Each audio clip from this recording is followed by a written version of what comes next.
Hello, everyone, and welcome back to the Fifth Child podcast. I'm your podcaster for today, Chris, and I want to say again, welcome to the podcast. Thank you for listening into the next episode.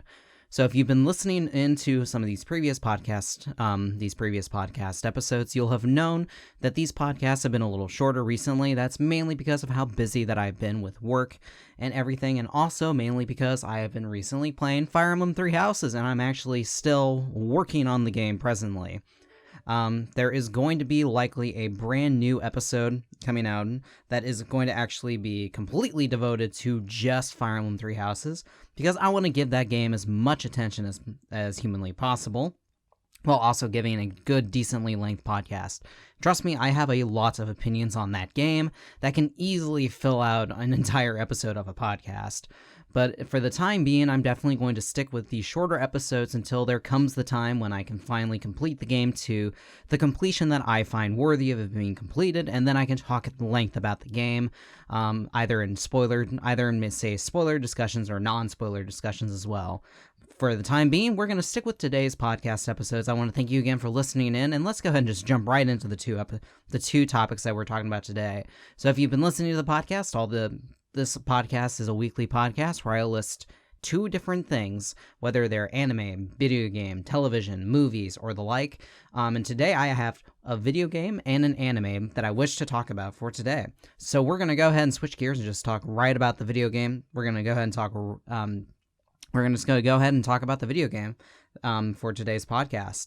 And the video game for today's podcast is Owlboy, a platformer developed by D-Pad Studio, a small Norwegian independent developer. And Owlboy is a very interesting game because this is a game that has been in development ever since 2007, and it only just recently released in 2016 on Steam. It has now since released on Nintendo Switch. It has since released in 2018 in February for the Nintendo Switch, and then received a PlayStation 4 and Xbox One release in April of 2018. I'm going to be focusing on the Switch version. So, Owlboy is actually developed by mostly a one-man designer and developer by the name of Norwegian name, Simon Stafsnes Andersen. That's a super very, very, very Scandinavian name. There's a smaller team along with it, but it's mostly directed, designed, programmed, and all the art done by Anderson himself. The game is also composed by another man, Jonathan Gear, and it uses an engine I've never even heard of before. So the game itself is a platform adventure, so I'm going to go ahead and talk about the game itself and what the concept is.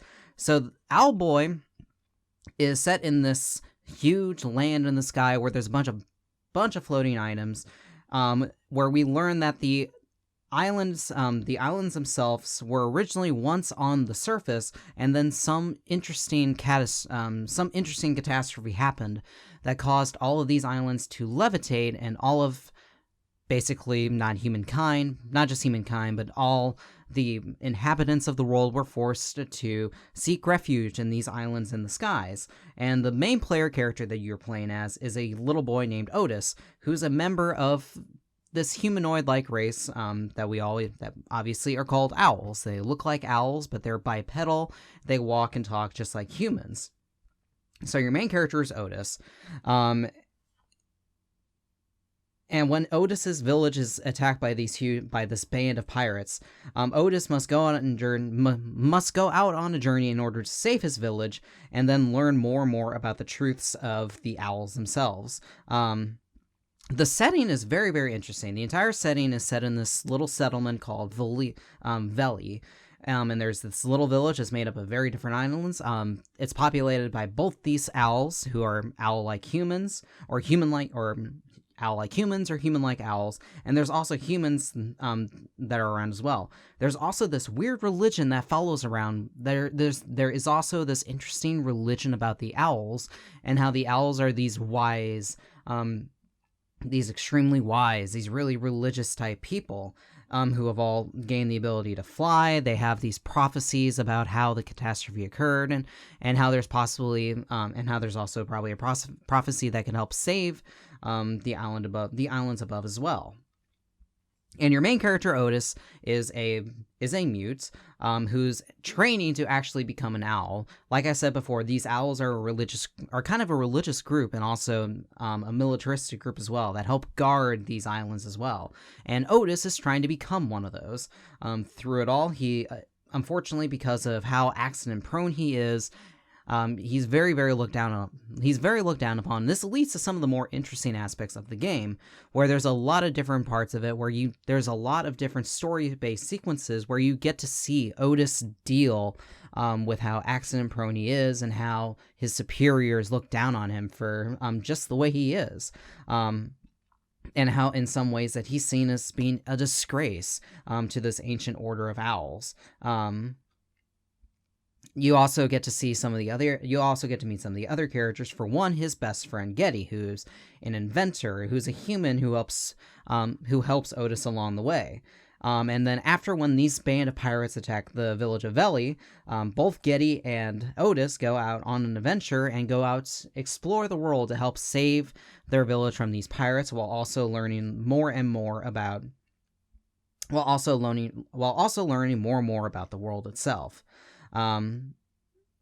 So that's it for kind of the story and concept. Let's go ahead and talk about the gameplay. So the gameplay itself is very, very simplistic. This is just simply a platform adventure with, you guessed it, some slight bits of Metroidvania aspects as well. So the main platforming of the game. So you play as Otis, and Otis has the ability to fly. He has the ability to leap. He has the ability to go onto different platforms and explore the world. The world itself is very, very linear in a certain respect. There's only 4 different directions that you can go. You go up, you go down, you go left or your right, and you can go any mixture between the two. But there really isn't a lot of complexity to the game itself. The world map itself isn't extremely complex, and there are little secrets that you can find as well, but for the most part, you're going on a pretty linear path, so there isn't much deviation from the main goal. Otis himself cannot actually fight. He can only fly around, and this is where your helpers like Getty come in. So one of the main ways that you defend yourself in Owlboy, and this is where the combat comes into play. Otis has the ability to not just fly, but he carries stuff as well. So, for example, what you can do when you're exploring this world, you can carry Getty around with you, and Getty comes with a little miniature pistol. In gameplay, what you can do is, at least for the Nintendo Switch version, for the second analog stick, you have a cursor or crosshair that you can follow around in a 360-degree field of radius, and then you have an input button, I think, say your ZR button, that allows you to shoot Getty's pistol, and that allows you to defend yourself. Not only that, but you then have to use the carrying ability and the shooting ability to solve some of the various puzzles in the game, and there are a lot of puzzles. There's a lot of puzzle-based exploring that you have to do as well, and especially with some of the boss fights as well. This isn't a very long game. It's about maybe 8 or so hours long, and therefore there's actually there's not a lot of bosses that you have to fight as well. Every single boss fight, however, is worked around. They work around the way that they design these bosses, that they design them as if it's kind of a puzzle. Sometimes the answer isn't completely made aware to you, but sometimes the answer is blatantly obvious. But in some way, shape, or form, it does involve you using Otis and some of the other allies that you use. For example, you don't just get Getty.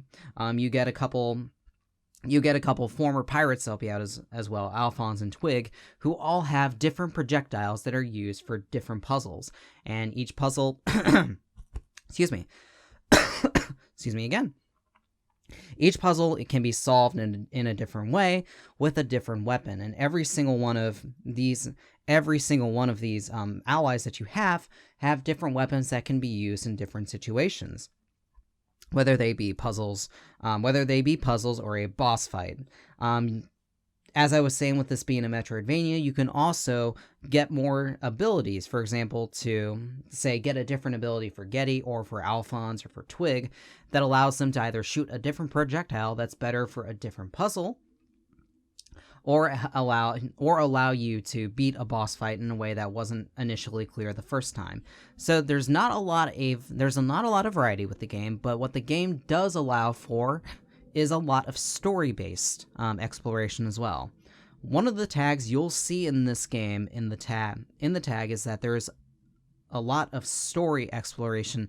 There's a lot of story-driven content to this game, and there definitely is. This is a very story-driven game. There's not a lot of gameplay in it because it's only about 6 to 8 hours long, but there is a good chunk of story. There's a lot of dialogue within this game. And that all comes from you dealing with multiple different aspects of Otis's character. So Otis, as we said before, is seen as kind of an outcast in his village, and not seen as a worthy successor to the wise heritage of being an owl. As you learn more and more about the game, as you learn more and more about the owls, and you learn more about the world you're in, Otis comes to be just from the dialogue that occurs between Otis and everyone else, you can see Otis go into this depressive state throughout the rest of the game, and it's really kind of compelling. Independent games like this have been doing this a lot and doing a really, really good job at exploring mental illness and exploring depression and exploring anxiety, and I think Owlboy is definitely another great example of it. I think Owlboy is a great example of issues with dissociative identity disorder. I think this is one of the better examples of it. I don't think this is good as Night in the Woods. This is definitely not as good as Celeste, which is another great platformer game that I would love to talk about in a later podcast. It's one of the better games of 2018, and I think this is also one of the better games that came out from 2018. This is a really, really nice and charming game. This is especially true in the music and graphical style.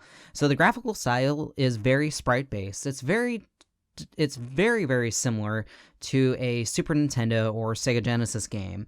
The soundtrack is absolutely beautiful as well. The soundtrack by, I need to get his name again, the soundtrack by Jonathan Gear itself is very peaceful, it's very serene. There's not a lot of antagonistic, aggressive sounds throughout the game. It's very, very MIDI-based orchestral, very much similar to, say, some of the old Super Nintendo games, some of the old Square Enix titles during the Super Nintendo era. So the soundtrack itself is very good.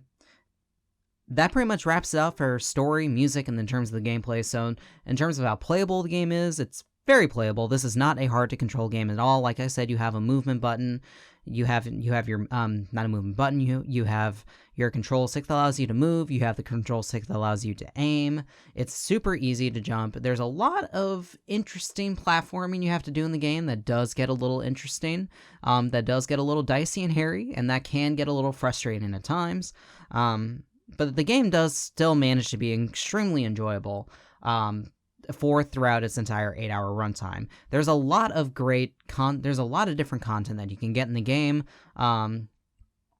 For example, one of the things that you need to do is attain more money that allows you to buy better upgrades, like buy a better, buy more equipment for Getty or Alphonse or Twig, or buy more health for Otis himself. There's a lot of content that you can do, but not too terribly much. This is definitely a short one-and-done game, and you're definitely in for the story. So I think that's pretty much all I got to say about Owlboy. I don't want to get too much into spoilers, really, so I think that's all I'm going to say on it, but I will definitely recommend the game. The game itself is about $20 on the Nintendo Switch and other stores as well. The game does regularly go on price, and I did buy it at a sale price, and I think I would recommend it. This is a very good game, but in terms of how long it is, I don't think I can recommend paying $20 for it.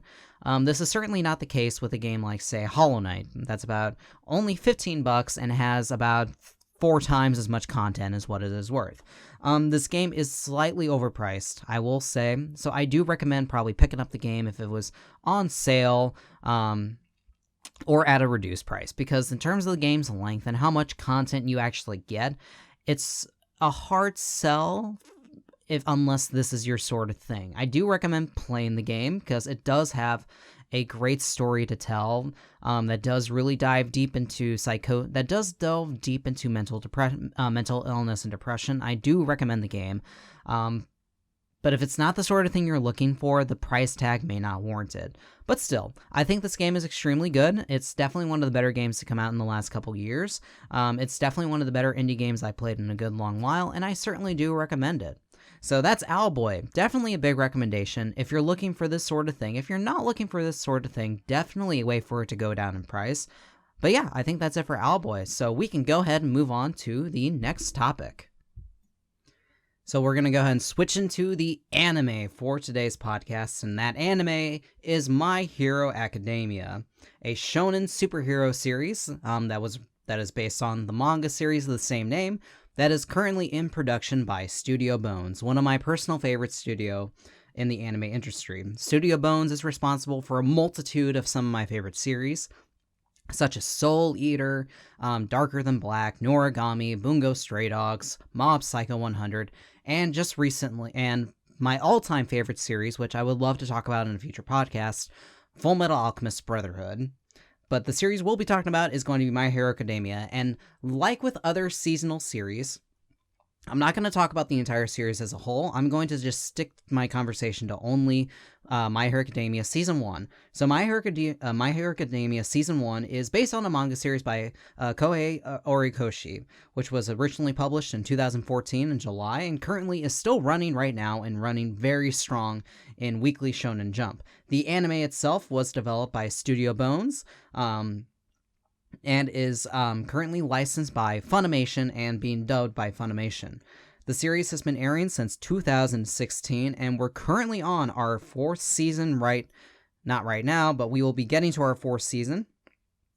Excuse me. We'll be getting to our 4th season this October.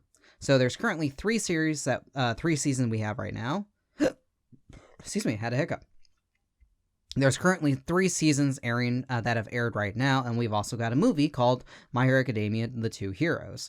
So My Hero Academia, as I have said, is a shonen action series that is based in a superhero world. So let's go ahead and talk about the plot and the setting. So the plot of My Hero Academia takes place in a fictionalized version of our own home world, of our own Earth. The main story takes place mostly in Japan, but we'll go ahead and lay the setting down. So My Hero Academia takes place in a world where something occurs when it just starts off with just this one generation all of a sudden developing these extraordinary characteristics which have become known as quirks. These quirks are basically superpowers. They're basically mutant abilities. And it's gotten to this point where almost every single human being, the majority of the population of human beings, now have a quirk. It's very, very commonplace. Now, because it's so commonplace, a lot of people have become known to misuse their quirk and have now decided to use their quirks to commit acts of villainy like robbery, terrorism, and the like. And so in order to combat this, human beings with other quirks have now decided to fight against these. This has created a brand new dichotomy where we have where we have superheroes or heroes with quirks who decided to fight injustice, and the villains who decide to use their quirks for villainous deeds. And the main story of My Hero Academia takes place and centers around one specific character known as Izuka Midoriya. Izuka Midoriya is a young boy who was born without any superpower whatsoever. And this is very disheartening to Izuka Midoriya because Midoriya himself wants to become a hero. He looks up to who he sees as the greatest hero of this generation, a hero by the name of All Might, who is the number one hero in not just Japan, but also the entire world as well. And so, as fate would have it, Izuka Midoriya not having this quirk puts him on a slightly uncharted path where he believes that he will not have a quirk himself and will not become a hero. However, fates change when he finally actually meets All Might, and All Might sees potential in Izuka Midoriya and then decides 2 things. 1, that he wants to actually share his power with them. All Might has an ability known as All for One. All Might's ability of superhero, strangely enough, All Might's actual quirk itself is not a All Might's quirk. Sorry, I misremembered the name of it. It's not All for One. That'll come later in Season 3. The name of All Might's quirk is One for All. So All Might's quirk itself is not actually naturally born like most people's quirks. It is actually a quirk that has been passed down to him. and All Might reveals that he can pass down his quirk to Izuku instead. And so Izuku Midoriya decides to go on a training regimen alongside All Might in order to get stronger, so he may inherit so he can inherit All Might's quirk one for all. And not only that, but Izuku Midoriya decides, after graduating junior high, to enroll into the best high school in all of Japan, UA High School, a school that is most well known for cultivating every single generation of the next superhero. So Izuku tries his best to work alongside All Might in order to develop his brand new quirk that he's never used before, while also trying to do well in high school. All the while, there's even more villainous acts as well that occur as well. The main villains of the series is currently this League of Villains, which we don't know too much about in Season 1, we just know some of the grunts who work there as well. We don't know the main villain as of Season 1, who currently have plans whose main plans involve pushing Japan further down destruction, while also hopefully for them destroying the hero of hope, All Might itself. So that's the main story of My Hero Academia, so let's go ahead and delve deep into the characters. And the best way to start out is Izuku Midoriya himself. So Izuku Midoriya is very similar to pretty much every other shonen protagonist. Izuku is very similar to, say, Naruto, who has no abilities, who's ostracized for not having the best of abilities, and finally decides that he can finally has the ability to get a quirk, who has the ability to make a difference thrust upon him, and now must struggle with the responsibilities of using that quirk responsibly, while also furthering his own education and trying to become the next big superhero. Izuku Midoriya has a lot of things on it, has a lot of boots to fill. He's always looked up to All Might as being the greatest hero of all, the greatest hero in the entire world, and now he has All Might's ability and is trying to cultivate that ability. This means that at some point in time, All Might will sometime have to be surpassed by Izuku Midoriya, so that's a lot that has to work through. And so I think it's great characterization of how well they work with Izuku Midoriya. Midoriya is a very, very shy young boy, obviously due to the fact that he's had no quirk, and he's always been overshadowed by people who have had quirks, particularly another character who is a bully that he has, Katsuki Bakugo, who we'll talk about Bakugo later. So Midoriya, the main hurdle that Midoriya goes through while at UA High School is trying to stand out in the crowd. Because the only way for these students to become heroes is that in some way they have to fit into the dichotomy of the next generation of superheroes. And the only way they can do that is standing out amongst each other. And as we'll see in some of the later characters, there's a lot of ways that he must stand out. So I think all the characterization done for Midoriya is fantastic as well, especially this early on. All Might is a very interesting character as well. Now, we don't know too much about All Might's character this early on, but he's incredibly enjoyable and especially well voice acted in both English and Japanese. Particularly in the English version, he's voiced by Chris Sabat, who is most well known in Funimation for being the voice of pretty much half of the characters in Dragon Ball Z. Mostly known Vegeta, Yamcha, Piccolo, and he's mostly using the same kind of range he used for, say, Piccolo. And he's extremely charismatic, but while also having this nurturing attitude towards Izuku, and constantly trying to push him towards making the right decisions and how to control his quirk. Because one of the issues with Midoriya having this brand new quirk is that he doesn't know how to control it yet. There's a lot of power that's behind the quirk One for All, and unfortunately One for All pushes Midoriya past his limits multiple times before. This is something that happens a lot in shonen storytelling, where a hero gains this ability and is not yet able to control it. Whenever Midoriya uses One for All and is not able to use it in a controlled fashion, he hurts himself regularly. He hurts his arms, he hurts his entire body, he hurts his legs, he hurts everything about him, until he's able to control his ability more and more.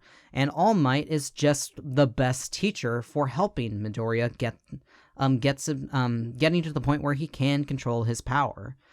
So All Might's a fantastic teacher. He's definitely one of the best mentor characters we've seen in anime in a good long while. And then there's also all the other students as well. I talked about Bakugo for a little bit, but one of the other characters we see is Katsuki Bakugo, who was at some point in time one of Midoriya's friends until Bakugo started to develop his quirk, which is the ability to make his sweat explode because his sweat produces nitroglycerin. Bakugo acts as very much a foil to Midoriya, and Midoriya is a foil to Bakugo. The rivalry between Bakugo and Midoriya is so vicious that they've each got nicknames for each other. Bakugo is known as Kachan to Deku because that used to be his childhood nickname for Bakugo. And Bakugo has named Midoriya Deku, which, if you know your Japanese well enough, Deku basically just means useless. To Bakugo, Midoriya is completely useless because he has no quirk. Which, lo and behold, now Midoriya suddenly has a quirk, and that's how this rivalry gets sparked. Bakugo has always seen Midoriya as being useless, so now that he has developed this quirk out of nowhere, he sees competition in Midoriya. And this leads to a very interesting development for Bakugo as the series continues on, which we don't want to talk about quite yet. But there's definitely a superiority complex that is harbored within Bakugo's soul. So that itself is a super interesting development that we see throughout the season. Now, those are the three kind of main characters we see the most of. The other characters we get to see throughout Midoriya's entire academia, at UA High School, he is enrolled in Class 1A, which is supposedly the best hero class in the school. And there's a multitude of other heroes as well. Some of these heroes I can't name off the top of my head, besides their quirk power. But for example, there's Tenya Ida, who has the ability. There's Tenya Ida, a very by-the-book student who has jet engines inside of his legs, which allows him to move super quick. There's Uraraka Ochako, who has the ability to manipulate gravity and allow objects to levitate, who might not have a crush for Midoriya. She definitely does. So there's a nice cute little relationship there. We don't get much of Uraraka's development in this season, but we do get some of it more in season 2. There's also another fan favorite. Oh goodness. I know his name. Come on. Why is his... Oh my goodness. Todoroki. What is Todoroki's first name? Oh goodness. I should know this. Why don't I know this? He's literally a main character in season 2. Shoto, there we go. Shoto Todoroki. There's another main character known as Shoto Todoroki. There's another character known as Shoto Todoroki who actually has 2 quirks. Half of his body has the ability to produce ice. The other half has the ability to produce heat. And we get to see a lot more of him in season 2. So we'll get to more on him once we get to season 2. And then there's just a lot of other characters as well. There's one character who has the ability... There's one character who has the ability to turn invisible. There's a character who has the ability to harden their skin. There's another character who can create non-biological objects from absolutely nothing as long as she knows their molecular composition. There's a girl who's basically half frog, half human being, so that's cool. So there's a lot of different characters in here. Now the problem I have with season 1 is that they don't balance it well enough. The main characters for this season alone are mostly just Midoriya, All Might,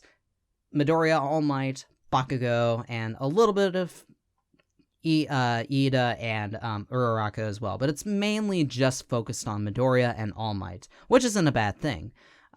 We'll get to more of the villains probably come season 2 and season 3, but I will say that the main villain that we have currently right now, whose name is Tomura Shigaraki, who's voiced excellently well by Eric Vale, who was well known for voicing Trunks in Dragon Ball Z, is currently the acting leader of the League of Villains, and is the main antagonist for most of season 1 until the big bad gets unveiled later on.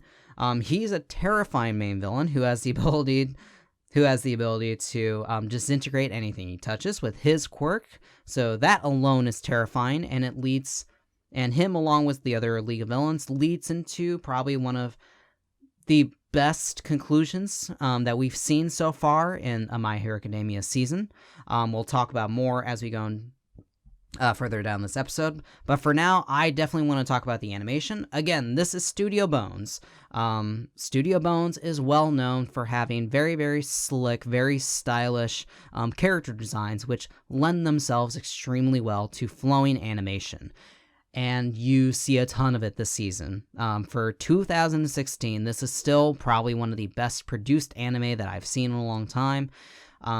It's a benefit that the series is only 12 episodes long for this season, because all the budget and all the time went into developing some of the best action sequences that we have seen. This series looks absolutely amazing. There's pretty much nothing else I can say for that. It's not perfect. There are definitely some anime series that can look better. There's definitely anime movies that have looked better. But as far as a shonen action series go, this is the best of the best. This is some of the best that you will likely see, and there's almost nothing bad I can say about the animation besides maybe some small tweaks of the in-between and some sketchy background artists, some sketchy background art as well, and background characters. Besides that, I have nothing bad to say about the animation. One of the best aspects of this entire season I've known, so I can tell you right now, is the music. So the music is, I need to look up who composed the music, but the music is composed by one composer, Yuki Hayashi, who hasn't really done a lot of other big name anime besides My Hero Academia. He's worked on another series, which was the one volleyball series Haikyuu, which I haven't watched. I really would like to. I'm not big on sports anime. But the majority of the soundtrack is pretty much fire. There's absolutely nothing. There's no non-memorable track in this entire soundtrack. The My Hero Academia main theme is a sweeping orchestral arrangement that has little tints of guitar rock going throughout it. There's also this one great theme that's basically All Might's theme that kind of sounds almost parody for a little bit. It just sounds like this triumphant national anthem fanfare, but it's still glorious as well. And then there's the majority of the action themes. And the one that comes to mind the most is specifically the track known as You Say Run. So You Say Run is mimetic at this point. There's a meme that goes around saying that You Say Run fits with everything. And it's very hard to tell that it's very hard to argue with that fact. In pretty much every single climactic moment in Season 1, when something big happens, when there's a turnabout in the action, when the turnabout finally switches over to the good side, You Say Run comes into play. And You Say Run is probably, to this point, one of the best turnabout action shonen themes that I have heard in anime. It fits in nearly every single sequence that it is in, and probably the only issue that I can name for this theme is that it is used way too much in Season 1. It's used so much that it sometimes loses its value a little bit. And you'll notice, actually, as we go throughout the series, You Say Run is used less and less. And different themes that get the same meaning across do work. But that doesn't mean that throughout Season 1, it is still not used incredibly effectively. And particularly, like I said previously, as much as I love later seasons, and I think later seasons are better than Season 1, Season 1 still probably has the best conclusion out of the entire season. And that's mainly because of a big conflict between UA High School's Class 1A and the League of Villains. I will not say any spoilers about it, but probably there is a specific fight between All Might and one of the League of Villains. One of the League of Villains members that still probably ranks as one of the best animated and choreographed shonen fights that I have seen in a good long while, and it's still possibly one of the best fights in the entire series up until this point as well. No spoilers. We can talk about spoilers for Season 1 when we talk about Season 2. That's all I want to say. That's all I want to say about the music, and that's, I guess, kind of lends into how enjoyable the series is. The series itself, My Hero Academia, does not really do anything majorly different that most shonen series do. My Hero Academia does the same kind of things, the same kind of story, the same kind of tropes that Naruto does, that Bleach does, that One Piece does, that Fairy Tail does, that Black Clover does, that Dragon Ball does. It does almost all of the same tropes, pretty much the same. The only difference is that it is so much more finely tuned. The pacing, the problem with a lot of these tropes are not the tropes themselves, it's kind of how they're used and how they are paced. Some of the biggest issues with shonen anime is how very, very badly paced, and that is mostly to do with the industry itself. A lot of the series like Naruto, Bleach, One Piece are week-by-week basis episodes. It is not too common that these series go on a hiatus at any point. Whenever they do, it's usually to allow the manga author to catch up a little bit. But the problem is that if an anime whenever an anime needs to let the manga author catch up, what they do is they create a lot of filler episodes that no one likes. And when they're not doing that, they're dragging out the plot even more. I love One Piece to death. It is one of my favorite shonen series besides My Hero Academia and a couple others. It's so hard to watch the anime now because what they decide to do is adapt an entire manga chapter into a full episode, and they stretch out the content. And it's ridiculous. It hurts the pacing, not to mention, but it hurts the budget too. It hurts the time. It sucks because that means they have to push the animators to animate an entire episode's worth of content, an entire chapter's worth of content on a weekly basis. And unless they don't have the time for it, the end result doesn't look that great. So that's one of the best things about My Hero Academia is that, one, they're already giving Kohei Horikoshi enough time to write out his material ahead of time because they're allowing these seasons to be released on a season-by-season basis.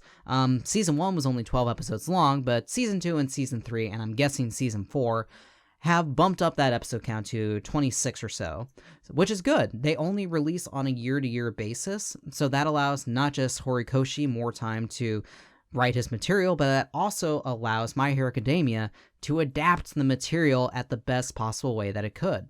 The only other series I can think of at this point that probably does as good of a job as this is likely Attack on Titan.